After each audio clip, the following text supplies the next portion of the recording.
Hello, class. Well, first of all, I'm sending this on a day early, and the reason for that is today's my birthday.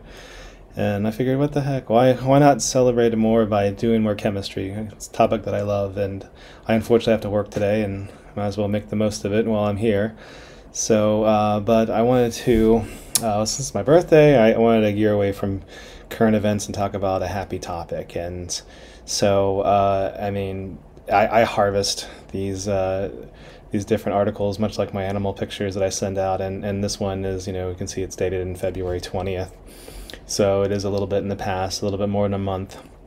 But one thing that I've personally been very excited about is how much science has changed. I mean, things have changed so much.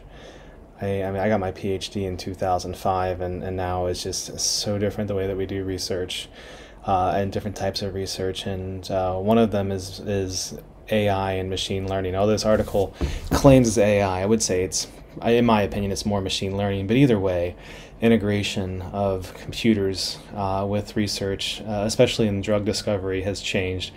And this is getting in the realm of science fiction. I mean, if you look at the speed at which things have been going and the way that we do research now, and it's so completely different with the pandemic. I mean, the speed at which and the effectiveness of the mRNA vaccines, that's amazing. The technology's been around for decades with mRNA. It was just the first time that we used it in a large scale therapeutic, well, in this case a vaccine.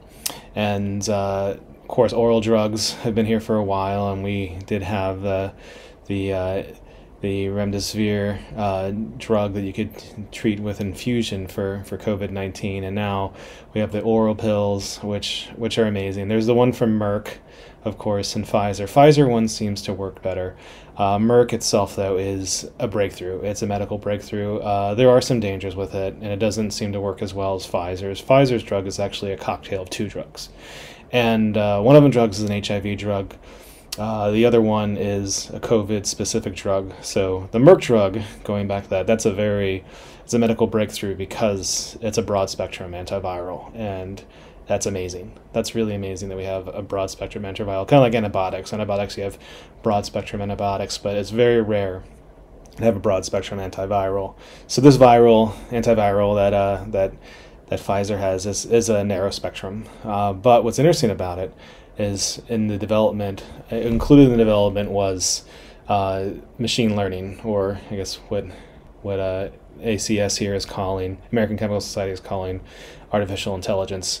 So we're not there yet, that we have artificial intelligence such that we don't need scientists. So right now it's still humans interfacing with computers and interfacing in a different way. So that is how the science is evolving, that we have this intimate relationship with computers, and it's making us more effective. I mean, this is a great symbiotic relationship. Well, it's more, there are tools. I guess they do need us, but I mean, I guess they're not living creatures, at least not yet. But we do use machine learning more and more, and it has greatly sped up the process and very effective. The Pfizer drug is extremely effective, and like I said, the speed at which it was made is amazing. So here's an article with that, and it's amazing how we're changing science, and it's going to be exciting how this develops as the years go on. So it is a rate of very rapid change that we're living through, and this is just the beginning.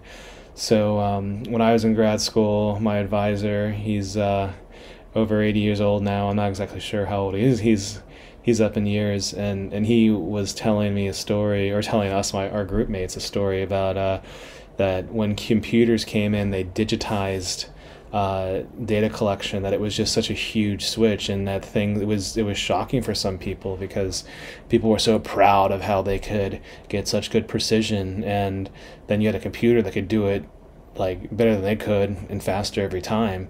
And but I mean, I can't imagine a world now without computers. I mean, I'm so heavily reliant upon them, and we're moving this way even further as the interactions with electronics and whatnot has continued to change. It's changed the society, and the the pandemic has certainly changed society in a very rapid way. In many ways, we are not going back, right? There's many ways that the adaptations of the pandemic are here to stay now, and that society and science is the same way. The way that we've been doing things, these changes are here to stay, and they're mostly for the better. These, like I said, with machine learning, this is amazing that we're able to do this. And how the machine learning works, I mean, it helps seek for the small molecules, and also kind of if we put a small molecule in there, it can kind of figure out if it works or not. And what these small molecules, if you're wondering where this is, they're protease inhibitors. They inhibit a specific part of the life cycle of the virus, namely where the long strands of the RNA. So the hereditary material in COVID is RNA. It's a retrovirus, and they form long ribbons, and then there's an enzyme that clips it, and they're inhibiting that enzyme that clips it. So that's how these drugs work. And the fact that we have been able to find a molecule that works for this so well, and so rapidly, and also using computers, this is amazing, absolutely amazing. So hope you enjoy this article and this read. So and aloha for now.